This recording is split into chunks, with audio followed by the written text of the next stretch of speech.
Nos comunicamos con Nuriney Mendoza Aguilar, ella es directora general adjunta de quejas del CONAPRED, con quien hablaremos precisamente de las quejas de discriminación. Muy buenos días, es un placer saludarte, gracias por estar con nosotros. Pues platícanos un poco a qué nos enfrentamos en estas fechas donde pues hay mucho movimiento, mucha movilidad, sobre todo en todo el país. Y bueno, pues también pueden ser víctimas muchas personas al respecto. ¿Cuáles son las principales incidencias que tú nos puedes recomendar que debemos de tener cuidado? Muchísimas gracias, Omar. Pues mira, la realidad es que la cuestión de la discriminación no es un evento aislado. La discriminación es un fenómeno estructural y cualquier persona está sujeta a que pueda ser víctima de discriminación, pero por el contrario, también a ser un agente discriminador. Por eso es muy importante que podamos conocer cuáles son las cuestiones que generan discriminación. Yo te voy a dar un ejemplo. Por ejemplo, en 2017, en el Consejo, hasta fecha de corte de noviembre, hemos recibido 1,081 quejas calificadas como presuntos actos de discriminación y la mayor parte de ellas fue imputada a particulares y la menor parte a personas servidoras públicas. Eso significa que en nuestra vida diaria, en nuestra vida cotidiana, todas y todos discriminamos. Hola, Nuriney, gusto en saludarte siempre. Te quisiera preguntar, con todas las campañas que han habido precisamente para evitar que haya discriminación de diversas formas, yo te quisiera preguntar, en este momento, ¿cuáles son estos blancos de discriminación en este país, principalmente?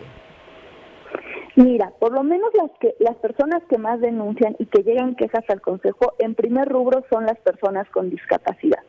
Posteriormente, las personas que por alguna condición de salud se les restringe algún derecho. Antes particularmente eran las personas que viven con VIH, pero cada vez esta cuestión de la condición de salud se ha ido ampliando con el paso del tiempo. Es decir, ya no nada más son las personas que viven con VIH, sino también, por ejemplo, las personas que tienen diabetes o las personas que por alguna condición de salud, incluso obesidad, alguna situación, se les niegue el ejercicio de derechos. No particularmente el ámbito laboral es donde mayormente se presenta la discriminación.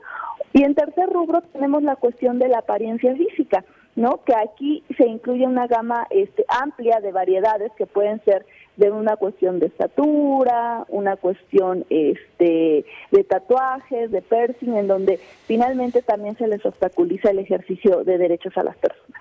¿Qué hacer, Nuriney? ¿Qué tareas nos hace falta para abarcar e ir pues precisamente logrando vencer este tipo de circunstancias? Porque también no solo son los programas gubernamentales en los 3 niveles, sino también es un paso que tiene que dar la sociedad, porque tenemos muchas veces en la mente pues rezagos históricos, culturales, sociales, que no nos permite entender estas circunstancias. Claro, Mar, tú le das justamente al punto medular. Esto es el cambio cultural. Le tenemos que apostar a un cambio cultural porque discriminamos porque así nos educaron.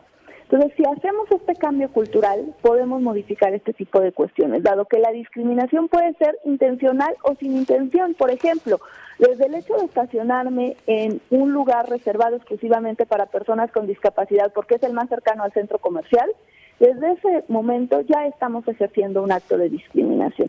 Si entonces tomamos conciencia de que esas cuestiones son actos de discriminación, entonces podemos irlos cambiando. Y es por ello que el Consejo, para promover el cambio cultural, por ejemplo, ha realizado una serie de cursos a lo largo de todo el año para poder educar a las personas, y se han impartido a 49,000 personas, tanto servidores públicos como sociedad en general, este tipo de cursos de sensibilización para tratar de ir haciendo incidencia en este rubro.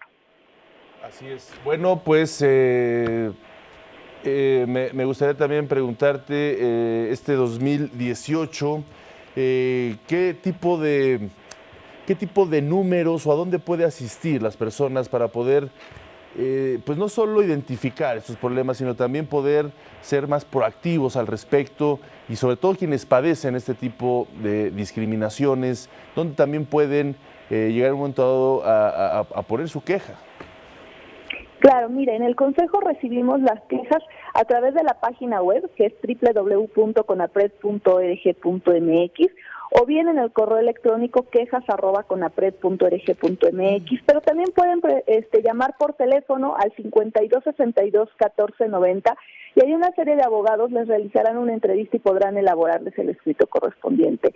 Y sí, lo fundamental es que cuando seamos víctimas de un caso de discriminación, denunciemos, porque si no denunciamos, entonces seguimos normalizando esta serie de conductas. Nuriney, te quisiera preguntar cómo trabajar desde los hogares precisamente para evitar que se den conductas discriminatorias. Y te lo pregunto porque el hogar es el punto de partida de todo. Claro, el chiste es que desde la infancia, desde las niñas, niños y adolescentes, el entorno familiar genere un entorno inclusivo, ¿no? En donde incluso los adultos tomen en cuenta las opiniones de las niñas y niños, ¿no? Quitar como esta visión adultocéntrica para que las niñas y niños puedan integrarse a las participaciones en el hogar, modificar toda esta serie de refranes o dichos que nos han enseñado por años que muchas veces traen impresas cuestiones discriminatorias. Y por ejemplo, en el Consejo incluso sacamos 2 libros particularmente dirigidos a estas edades y que se pueden utilizar en casa, que es Citlali tiene 3 abuelas, justamente la historia la narra una abuela trans, en donde la manera en que le explica a su nieta cómo es que ella es una persona trans y por qué es una persona trans. Y también tenemos el cómic Yo Soy Yo, que es de la serie Yo Soy Yo, que se difundió por Canal 11, y que eso podría ayudar justamente a tratar de ir modificando estas cuestiones en el hogar. Muy bien, Nuriney Mendoza, pues muchísimas gracias por estar con nosotros y sí, trabajar desde los hogares contra la discriminación. Gracias y muy buenos días. No, gracias a ustedes, Patricia.